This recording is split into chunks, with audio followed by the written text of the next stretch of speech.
मैंने एक session start किया है फॉर नीट इज कंसर्न। जब आपका एग्जाम हो जाएगा उससे पहले मैं आप लोग कोर्स पूरा का पूरा कंप्लीट करके दूंगा। हम यहाँ पे साइमल्टेनियसली दो चैप्टर पढ़ेंगे, एक पढ़ेंगे हम 11th से और दूसरा पढ़ेंगे हम 12th से, ताकि आपका एक टाइम पे पूरा का पूरा सिलेबस कंप्लीट हो जाएगा। ठीक है, हम पैरेलली दो चैप्टर्स पढ़ेंगे। यहाँ से मैं ग्रेविटेशन पढ़ाऊंगा और वहां से मैं इलेक्ट्रोस्टैटिक्स पढ़ाऊंगा, because they are all similar. ठीक है, जहाँ पे दोनों दोनों में सिमिलरिटी मिलेगी और आपको भी इजी प्रिपरेशन करने में लगेगा। कंटिन्यू वॉच कर दो और एंजॉय कर दो फिजिक्स को। हम करेंगे बात ग्रेविटेशन की। ग्रेविटेशन में अगर एज पर देखा जाएगा, वो कहानी तो आपने सुनी होगी। ठीक है ना, न्यूटन था, पेड़ के नीचे बैठा था, ऊपर से सेब गिरा, खाया नहीं, सोचा, तो दैट मींस बाइसाइकिल कुछ है। एक्चुअल में कहानी कुछ और है, मैं जाऊंगा वहां नहीं। ठीक है, बट जो मैं आपको कहना चाहूंगा वो इंपॉर्टेंट है। ठीक है, अब इसके बाद जो हम बात करते हैं वो हम करेंगे पहले न्यूटन्स लॉ, जो हमारे यूनिवर्सल लॉ ऑफ ग्रेविटेशन है उसकी बात करते हैं। ठीक है ना, universal law of gravitation.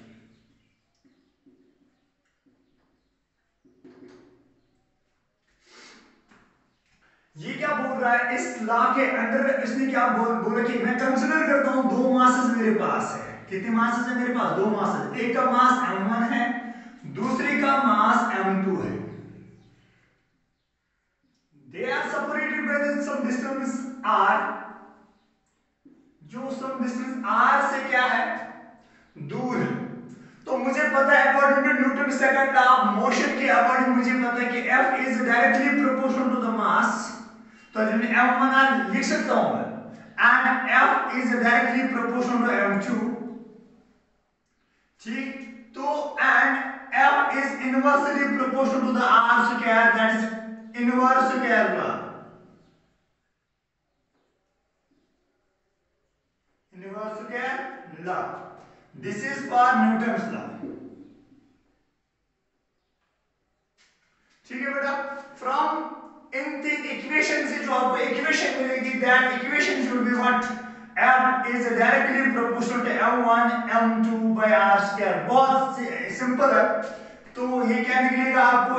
F is equal to g m1 m2 by r square, जहां पे आप लिख सकते हो कि removing the proportionality, introduce a constant, that constant is called g, and g is the gravitational constant, जिसको हम बोलते हैं where g is gravitational constant, where जो g हमारे पास है, ये g क्या है? ये constant है, called the gravitational constant। ठीक है बेटा, ओके। अब इसके बाद जो हम देख रहे हैं, इसका जो हमारे पास g का वैल्यू होगा वो कितना होगा, और जो ऐसा यूनिट ऑफ g होगा वो क्या होगा हम निकालेंगे पहले। ठीक है ना, जो हमारे पास यूनिट होंगे g के, यूनिट ऐसा यूनिट ऑफ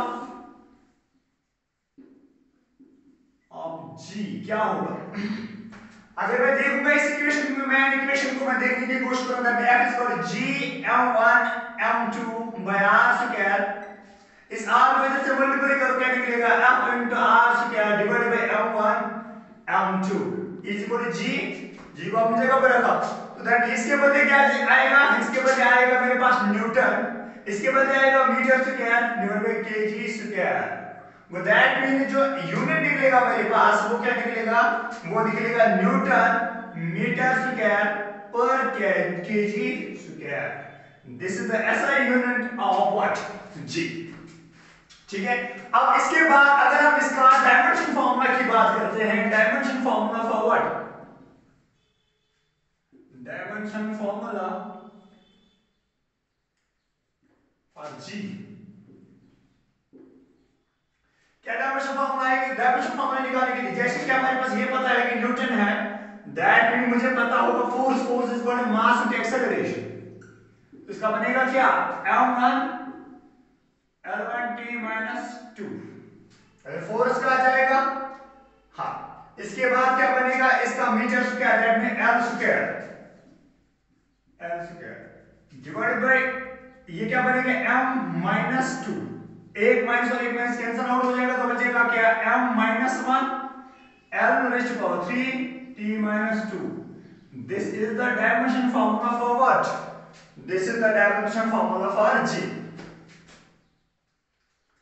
जो हमारे पास अब ये तो हमारे पास किसके बारे में हुआ, जी के बारे में। पॉइंट नंबर 1 इज दिस कि जो हमारे पास फोर्स है, ये फोर्स क्या है, ये फोर्स जो यूनिवर्सल लॉ ऑफ ग्रेविटेशन है, ये क्या करता है, ये चाहता है कि दो फोर्स आपस में अट्रैक्शन दिखाए। क्या दिखाए, अट्रैक्शन। जो अट्रैक्टिव फोर्स होगा, ये कितना फोर्स इस पे एक्सर्ट करेगा और ये कितना फोर्स एक्सर्ट करेगा, तो दैट टाइम पे मेरे पास इक्वेशन आ रही है, दैट इक्वेशन इज दिस, क्या, F is equal to G m1 m2 divide by r square. अब इसके बाद मैंने बोला इसको डिराइव करना सिखाया, फिर इसके बाद मैंने बोला कि यहाँ पे जो ऐसा यूनिट मुझे निकला वो क्या मेरे पास निकला ये, और जो मेरे पास डायमेंशन फार्मूला निकली वो मेरे पास निकली ये। अब इसके बाद अगर इसको वेक्टर फॉर्म में देखा जाएगा तो वेक्टर फॉर्म में आप इसको कैसे करोगे, जब इसको वेक्टर फॉर्म में देखते हैं तो आपको पता है कि जो हमारे पास ये दो फोर्सेस है, ये दो फोर्स अट्रैक्टिव फोर्स है, ये एक दूसरे के ऊपर क्या कर दिखाएंगे, अट्रैक्शन।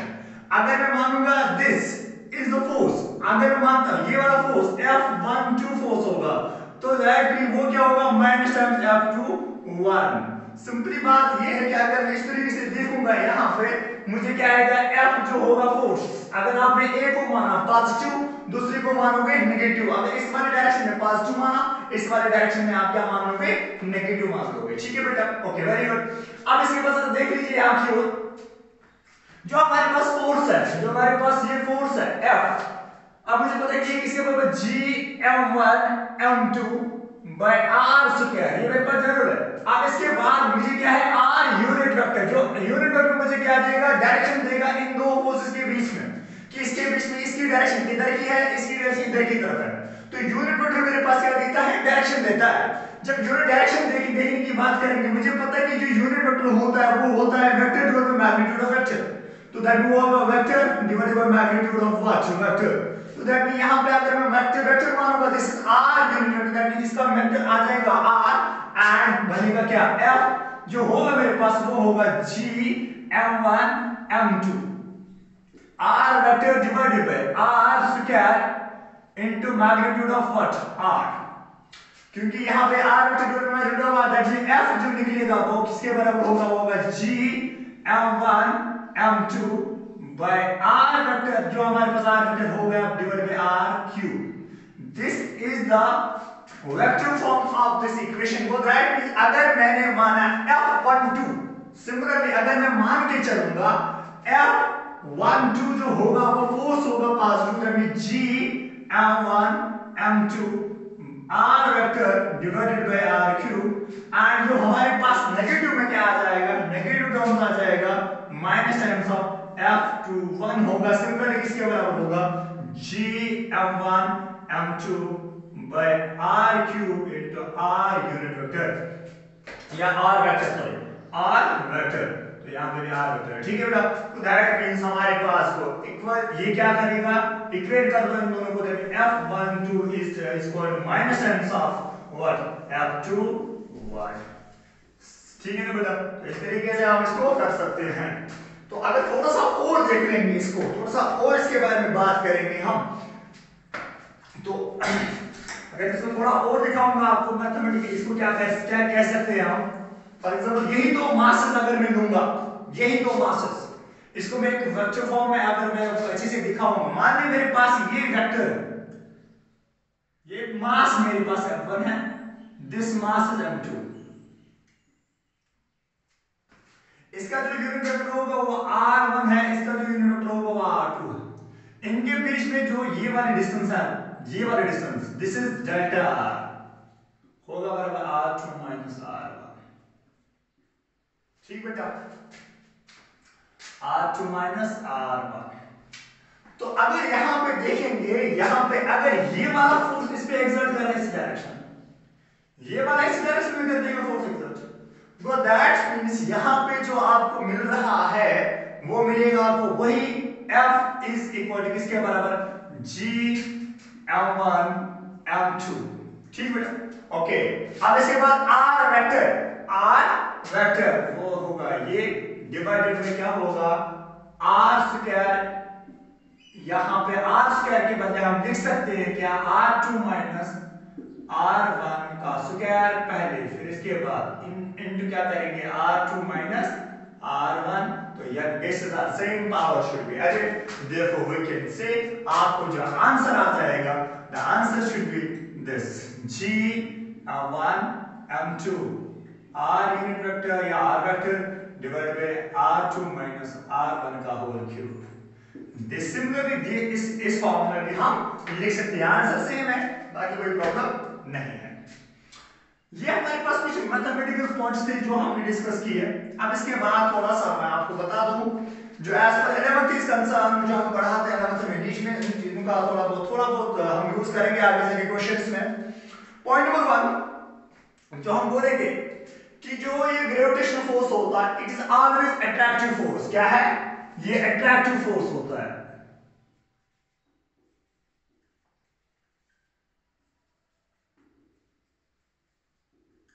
अट्रैक्टिव फोर्स, ठीक है बच्चा।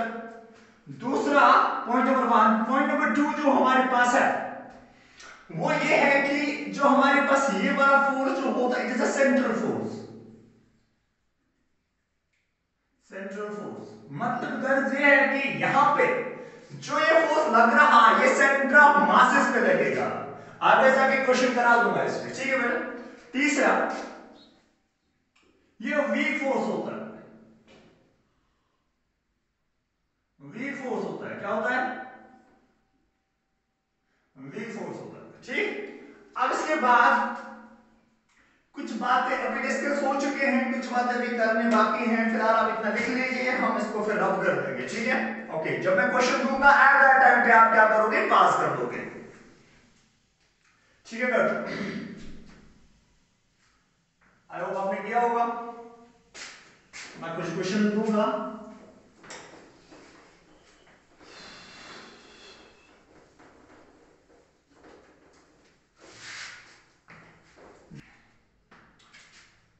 सिंपल डिस्कशन हो चुका है। जरा देख लेंगे इस क्वेश्चन नंबर 1 को।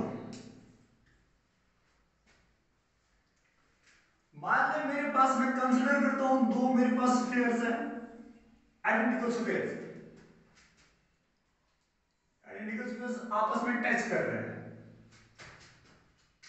इसका जो रेडियस है वो r है और इसकी जो रेडियस है वो r है।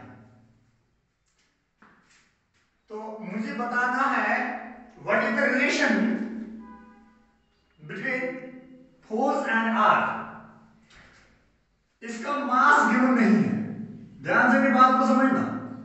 इसका इस क्वेश्चन का मास गिवन नहीं है, बट मैं बोल रहा हूं आपको कि what is the relation between what force and r। जब मैं इस क्वेश्चन को देखना चाहता हूं, मुझे पता है कि आइडेंटिकल स्प्रिंग्स है, ये आइडेंटिकल स्फीयर्स है।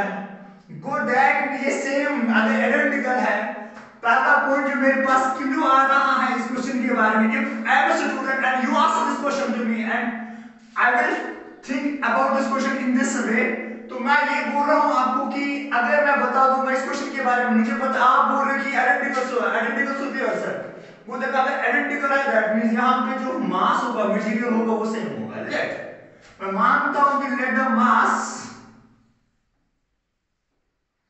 Of sphere is m, therefore mass density किसके बराबर होगी? मैं बता दूंगा density is rho and we know that जो डेंसिटी जो होती है वो होती है मास पे वॉल्यूम। अगर मास पे वॉल्यूम है तो m जो होगा, इसका भी अगर m है ये भी m होगा, बिकॉज़ ये भी सेम मटेरियल के बने हैं। तो क्या बनेगा? m is equal to rho into v। आगे चलिए। Okay, very very simple. अब इसके बाद देख लीजिए m जो होगा वो होगा रो तो डेंसिटी है इनटू 4/3, क्योंकि volume of the sphere pi r cube, वही होगा बेटा। Very good. तो मेरे पास अगर ये m है तो यहां पे मुझे m की इन टर्म्स ऑफ डेंसिटी मिल गया। अब तो क्वेश्चन इजी बनेगा, ठीक है। अब मैं क्या करूंगा? मैं अब इक्वेशन लगा दूंगा। कौन सी वाली इक्वेशन लगा दूंगा मैं? ये वाली इक्वेशन कौन सी है? f इज इक्वल टू किसके बराबर? g m by r square, जो जनरल इक्वेशन मेरे पास है। तो जनरल इक्वेशन के अकॉर्डिंग मेरे पास ये बना कि F is equal to G M M by R square. अगर मेरे पास m मास गिवन होता, मेरे पास डेंसिटी टर्म्स में नहीं लाना पड़ता, तो एट में डायरेक्टली कर सकता कि मैं बोलता कि F is inversely proportional to r to r square बनता, तो वो इजी बन जाता मेरे लिए। अगर ये r है, यहां से लेके यहां तक कौन सा वाला कितना बनेगा 2r, because this is the centre for centre of mass, इसको क्या कहेंगे अट्रैक्शन हो जाएगी, तो ये दोनों क्या बनेंगे 2r बनेगा। वो देयरफॉर वी कैन से, अगर मैं यहां पे इसको कर दूं तो f जो होगा मेरे पास वो किसके बराबर आएगा gm square by 2r square, वही होगा बिकॉज़ यहां एक r प्लस r कितना होगा, वो होगा 2r। Are you getting me? Very good. अब इसके बाद क्या होगा, जरा और एक स्टेप कर लेते हैं, f is equal two steps को फॉलो करना है, gm स्क्वायर, m स्क्वायर के बदले क्या लिख सकता हूं मैं, रो 4/3 पाई r क्यूब का स्क्वायर, क्योंकि एक m का निकला मेरे पास कितना, rho into 4/3 pi r cube. At that time पे हमारे पास क्या आ जाएगा, मेरे पास आएगा ये बनेगा रो इनटू 4/3 पाई r क्यूब का square divided by what 2r square 2r का होल स्क्वायर। दैट मींस वो बनेगा दैट, ये कितना बनेगा, वो बनेगा जरा इनको, ये बनेगा g रो स्क्वायर इनटू 4/3 का स्क्वायर, ठीक है, पाई का स्क्वायर इनटू r क्यूब का square divided by 4r square, वही बनेगा 3 2 6। That means f is equal to कितने बराबर g रो स्क्वायर इनटू 4/3 का स्क्वायर इनटू पाई स्क्वायर। अगर यहां पे देखेंगे वो r इज पावर 6 बना डिवाइडेड बाय 4r स्क्वायर, वही बना। मुझे पूरा रिलेशन बता दीजिए, what is the relation between force and what r, तो दैट मींस यहां पे r 2, यहां पे 2r बचेंगे 4r, ये सारा कुछ कांस्टेंट है।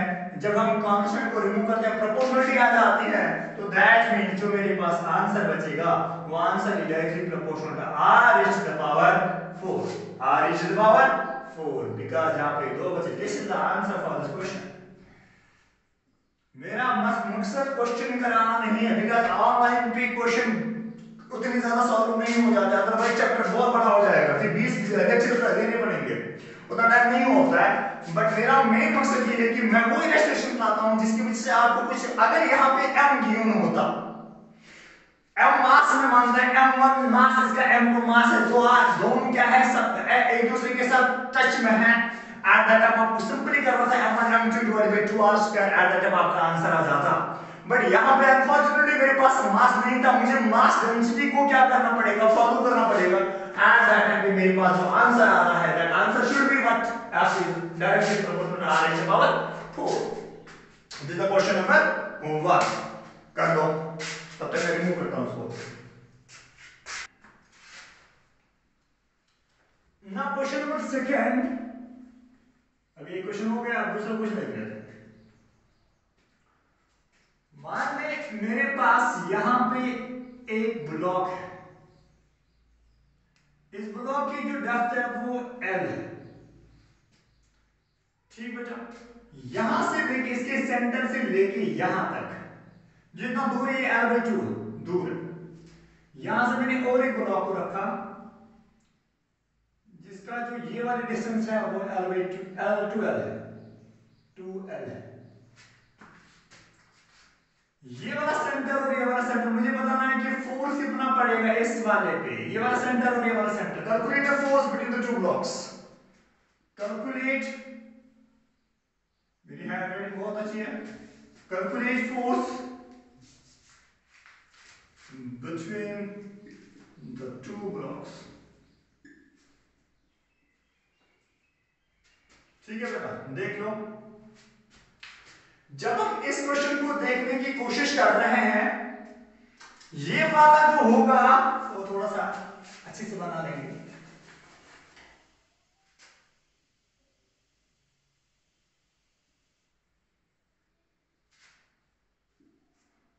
ये कितना था, यहां से लेके यहां तक L/2 है, टोटल इसकी डेप्थ जो है वो L है। मुझे बता दो, अगर ये वाला ब्लॉक जो इस पे फोर्स एक्सर्ट करेगा वो कहां पे करेगा? वो करेगा सेंटर पे। इसका सेंटर कहां पे होगा? इसका सेंटर ये होगा L। यहां से लेके यहां तक जो डिस्टेंस होगी वो L होगी, यहां से लेके यहां तक जो डिस्टेंस L होगी। बट ये वाली डिस्टेंस जो इसका सेंटर ऑफ मास होगा, जो इसका सेंटर ऑफ मास होगा वो होगा ये वाला, क्योंकि ये L पे है। ये वाली डिस्टेंस कितनी बचेगी? दैट ये इस पे एक्ट करेगा फोर्स। तो हमारे पास एक ट्रायंगल बन गई है ये वाली।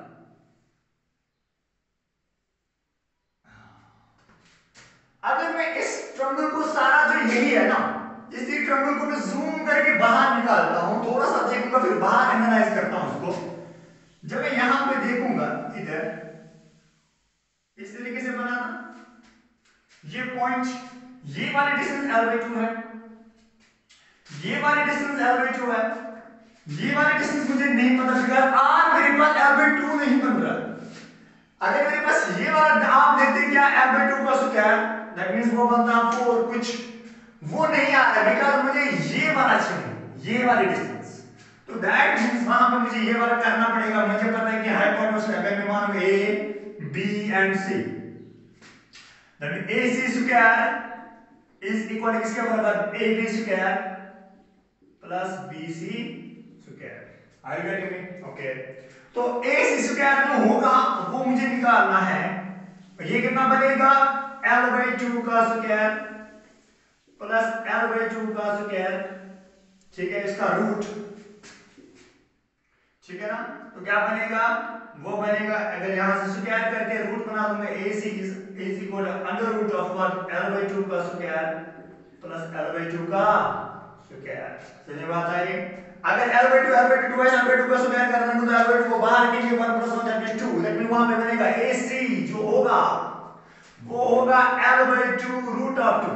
This is the answer for this simple, जो हमारे पास R निकला, बिकॉज़ L/2 को कॉमन निकाल दो, क्या बचेगा? 1 + 1 दैट मींस 2 रूट के अंदर है, दैट मींस 1 रूट ऑफ 2 बचेगा L/2 का रूट 2, दैट मींस ये AC जो बना मेरे पास वो बनेगा L/2 रूट ऑफ 2। ठीक है बेटा, तो ये वाली डिस्टेंस मुझे निकालनी। अगर ये L/2 ये भी L/2 होगा, फिर हाँ ये कितना होगा? ये होगा L/2 root of 2, L/2 root of 2। अब इसके बाद जरा ध्यान दीजिए आप, ठीक है ना। फिर और एक क्वेश्चन कराता हूं इसी पे। जब हम इसको देखेंगे तो मेरे पास फार्मूला क्या है? मेरे पास formula F is equal to GM by R square, that means वो बनेगा F इज इक्वल, इसका अगर मानेंगे M मास कीजिए डबल स्क्वायर तो दैट मींस 1 बनेगा, दैट मींस क्या बनेगा?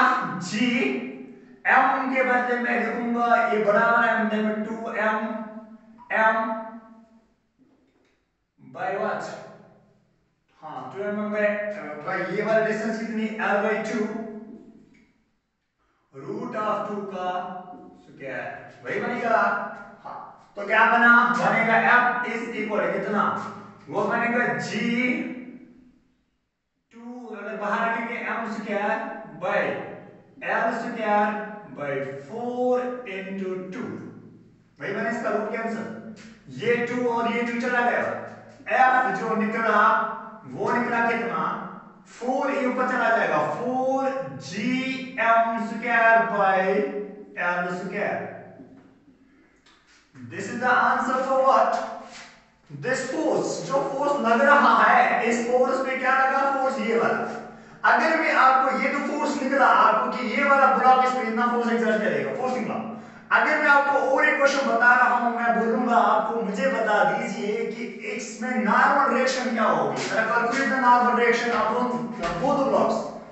अगर इसका बी पार्ट रखूंगा यहीं पे, एक पार्ट ये था, मैंने फोर्स निकालना था, अब बी पार्ट में रखूंगा कैलकुलेट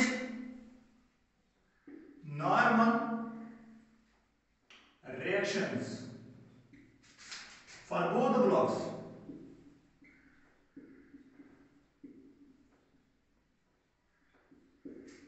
ठीक है, आई होप यू अंडरस्टैंड। ठीक है ना, तो क्या होगा? वेरी वेरी सिंपल है। अब देखिए जरा इस ब्लॉक को आप कंसीडर कर लीजिए, इस ब्लॉक को कंसीडर करना, पहला वाला ब्लॉक है, इसका मास m है बेटा। अगर इसका मास m है तो यहां से क्या लगेगा? यहां पे लगेगा mg ऊपर क्या लगेगा, ऊपर लगेगा N1। बट जो ये फोर्स लग रहा है ये सीध थोड़ी ऐसे लग रहा है, ये ऐसे लग रहा है, ये जो फोर्स इस पे लग रहा है ये इस डायरेक्शन में लग रहा है, इस डायरेक्शन, बिकॉज़ वो बड़ा है, वो वाला ब्लॉक जो बड़ा है ना, ये वाला ब्लॉक बड़ा है, ये वाला ब्लॉक छोटा है, तो दैट मींस इस तरीके से फोर्स लगेगा, इस वाली डायरेक्शन से लगेगा फोर्स, ये वाला फोर्स। वो दैट मींस जो यहां पे N1 mg and this is the force, जो अभी आपने कैलकुलेट कर दिया 4gm²/l²। अब यहां पे क्या करेंगे, ये ए वाला जो होगा इसको रिजॉल्व करेंगे दो कंपोनेंट्स में। वन कंपोनेंट इज दिस, अगर ये मैं हॉरिजॉन्टल बनाता हूं ये बनेगा थीटा, क्या बनेगा थीटा। वो थीटा कितना होगा, वो थीटा कितना होगा जरा मुझे बता दो, वो थीटा होगा अगर ये r/2 ये r/2 दो साइड बराबर है, दैट मींस थीटा होगा 45 डिग्री, थीटा होगा 45 डिग्री बेटा। तो जब ये वाला फोर्स जो बनेगा वो कितना बनेगा 45 डिग्री बनेगा, ये वाला थीटा 45 डिग्री, बिकॉज़ दो साइड बराबर है ना, दो साइड बराबर है, दैट मींस थीटा होगा 1 के बराबर है, 45 हां 45। अब इसके बाद अगर देख लीजिए इसको, ये क्या करेगा इस तरीके से, ये बनेगा f cos थीटा, ये बनेगा इधर की डायरेक्शन में f sin थीटा। जरा कर दो आप summation of f of x and summation of f of y, जरा देखो f of x की डायरेक्शन कितने फोर्सेस हैं, f of y की डायरेक्शन कितने फोर्सेस हैं, तो फोर्सेस होंगे इतने, क्या f cos थीटा और f sin theta, that means वो बनेगा, अगर मैं देखूंगा कि ये वाले जो मुझे चाहिए कि नहीं, मुझे देख रही इस वाले डायरेक्शन के कितने फोर्सेस हैं, तो दैट मींस मुझे क्या नॉर्मल डायरेक्शन निकालना है, तो n1 को सपोर्ट कौन करता है, n1 को सपोर्ट कर रहा है कौन सा वाला force f sin theta, n1 plus f sin theta किसके बराबर होगा बेटा mg के बराबर है कि नहीं, तो n1 मुझे चाहिए ना, n1 इज इक्वल किसके बराबर mg minus f sin theta, तो f कितना है n1 जो होगा वो होगा n1 is equal mg minus 4gm²/l² into sin of 45 degree, that means n1 जो निकलेगा मेरे पास बेटा वो निकलेगा mg minus 4gm²/l²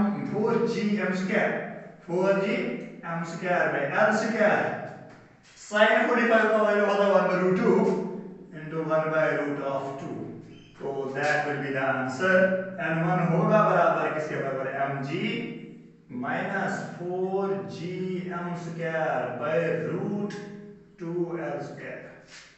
This is the reaction, normal reaction on this way। इस ब्लॉक पे नॉर्मल रिएक्शन कितनी आ रही है, इतनी, ठीक है। थोड़ा सा रब करता हूं, थोड़ा सा रब करता हूं यहां पे, आप देख लीजिए आगे, क्योंकि दूसरा ब्लॉक भी देखेंगे आप, इस पे क्या नॉर्मल रिएक्शन पड़ती है।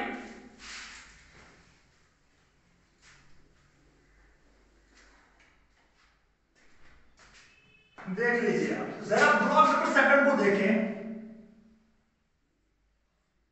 ऐसा मचा होगा ना, ब्लॉक नंबर सेकंड को देखो होमोग्राफियंस, अगर ये मेरे पास ये वाला पॉइंट है, इसको देखो ये वाला नीचे पड़ेगा, इसका क्या है 2mg, बिकॉज़ बेटा मास क्या है 2m, तो एक्सेलरेशन ड्यू टू ग्रेविटी नीचे खींचेगी, तो क्या बनेगा 2mg, ऊपर क्या बना, ऊपर बना नॉर्मल डायरेक्शन में, मैं मानता हूं उसको n2, क्या मानूंगा n2। अब जब फोर्स लगेगा, फोर्स इधर से लगेगा इधर की डायरेक्शन, इधर से लगेगा इधर की डायरेक्शन में, डाउनवर्ड इस तरीके से लगेगा, ये लगा फोर्स, क्या लगा resolve it in the two components.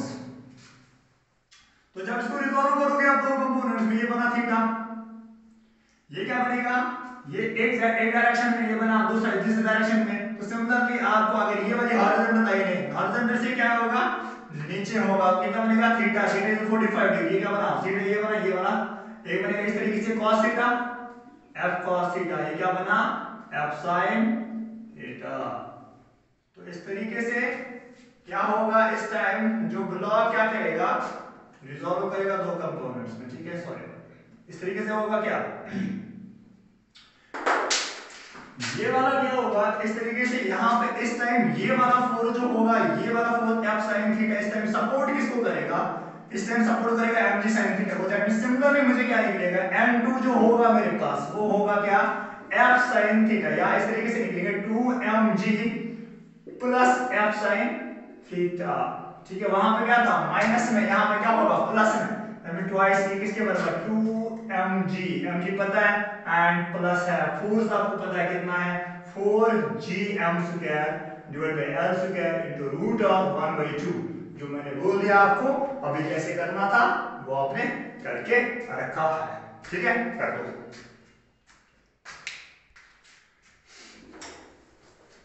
Now another question.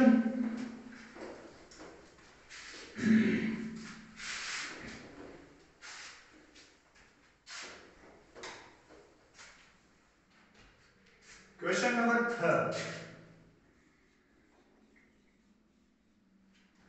मैं क्या करता हूं, मैंने लिए दो मासेस, क्या लिए, एक मास लिया मेरे पास, दूसरा मास मैंने यहां पे लिया। इसका मास लिया मैंने m1, इसका मास लिया मैंने m2। थोड़ा इंग्लिश कम सिखा रहा हूं, सारा डायग्राम से समझ आ रहा है। तो मैं क्या कर रहा हूं, इनके बीच में जो सेपरेशन है, ये सेपरेशन में मानता हूं कि ये सेपरेशन देता हूं मैं d। चलो d लेते हैं, d लेते हैं। ठीक, ये इसमें फोर्स कितना एक्सर्ट करेगा, ये इसमें फोर्स करेगा exert F is equal to G m1 m2 by r d square. ये भी इसमें एक्सर्ट करेगा फोर्स अपोजिट डायरेक्शन में कितना G m1 m2 by d square. ठीक है, मैं क्या कर रहा हूं, मैं बोल रहा हूं कि मैंने एक मास लिया m, मैंने मास सिचुएट कर दिया इसके बीच में, जहां पे उस मास को फोर्स लगेगा फिर जीरो होगा फोर्स पे, that's called the neutral point. जहां पे क्या होगा, दोनों के बीच में जो फोर्स, जब मैं मास डालूंगा, let the point is this, मैंने जो मास डाला है हम वो यहां पे मैंने माना कि कौन सा पॉइंट इन दो मासेस के बीच में होगा जहां पे आपको फोर्स लगेगा जीरो, इस मास पे फोर्स पड़ेगा जीरो, नेट फोर्स पड़ेगा जीरो। तो मैं क्या कर रहा हूं, मैं मानता हूं कि ये वाली जो डिस्टेंस मैंने r पॉइंट पे, मैंने एक पॉइंट मान लिया, आर्बिट्ररी पॉइंट लिख लिया, जिस पॉइंट से मैंने पता चला कि ये वाली डिस्टेंस जो है वो r है। ठीक है, लेट मैंने माना, पहले कंसीडर कर रहा हूं कि ये मैंने मान लिया ये वाला पॉइंट r है। अगर ये r होगा, ये वाली डिस्टेंस कितनी होगी, d माइनस r होगी कि नहीं होगी, d माइनस r। जरा फोर्स निकाल दो, पहले इसका इस पे निकाल दो, फिर इसका इस पे निकाल दो, दोनों को इक्वेट करेंगे तभी तो होगी वो बराबर। वो दैट मीन मैं क्या करूंगा, मैंने ऐसे किया, मैं मान के चलता हूं कि मेरे पास जो फोर्स होगा F1 जो होगा फोर्स वो होगा कितना Gm1m by r square, this equation number 1। ठीक है, अब ये वाला मास किस पे कर रहा फोर्स, इस पे एक्सर्ट कर रहा, अब ये वाला मास इस पे एक्सर्ट करेगा फोर्स, दैट मीन F2 जो होगा फोर्स कितना होगा Gm2m by d minus r का स्क्वायर, d माइनस r का स्क्वायर, इस इक्वेशन नंबर 2। ठीक बेटा, अब इसके बाद दोनों को इक्वेट करेंगे क्योंकि दोनों फोर्सेस बराबर होंगे। मैं मानता हूं कंडीशन होगा ये कि F1 is equal to F2 या F1 माइनस F2 होना चाहिए जीरो के बराबर, क्योंकि तभी तो मैं मानूंगा कि ये न्यूट्रल पॉइंट है।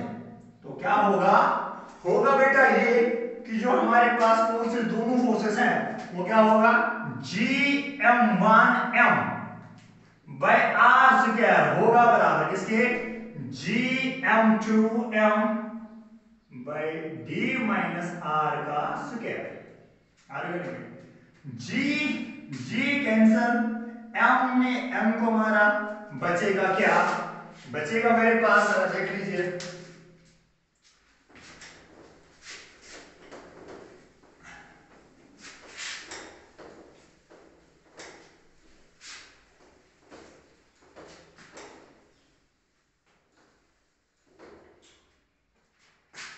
बचेगा m1 divided by what r square is equal to m2 divided by d minus r का स्क्वायर। इधर ले जाओ, इधर ले जाओ, तभी d माइनस r का स्क्वायर होगा बराबर, ठीक है ना, divided by r square is equal to m2 by m1। इस तरीके से कर सकते हैं। अगर मैं करूंगा d square minus r square होगा बराबर डिवाइडेड बाय r स्क्वायर, इस पर अलग अलग दूंगा अपना अपना, जब m2 by m1 वही होगा। इस तरीके से लिख सकते हैं कि D square by R square minus R square by R square.